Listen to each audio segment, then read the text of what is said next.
வணக்கம். இந்த ப்ளவுஸில் இந்த டாட்டை பற்றி தான் சொல்ல போகிறேன். இது வந்து 2 விதமாக போடலாம்.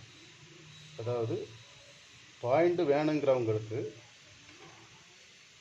இது வந்து சென்டர். இது வந்து சென்டர்லேருந்து ஒரு 1.5 இன்ச் விட்டுருக்கோம். இங்கேருந்து ஸ்ட்ரெயிட்டாக போட்டால் பாயிண்ட்டு நல்லாயிருக்கும்.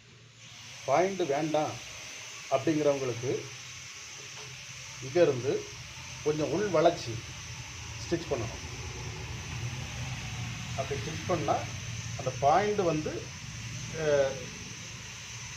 குறைவாக இருக்கும். இந்த மாதிரி பாயிண்ட் வேணுங்கிறவங்களுக்கு இப்படி ஸ்ட்ரெயிட்டாக, இல்லை எனக்கு பாயிண்ட் வேண்டாம் அப்படின்னு சொல்கிறவங்களுக்கு இந்த மாதிரி உள் வளைச்சி இதில் கொண்டு பாட்டணும். இந்த தகவலை ஃபாலோ பண்ணி பாருங்கள். நன்றி, வணக்கம்.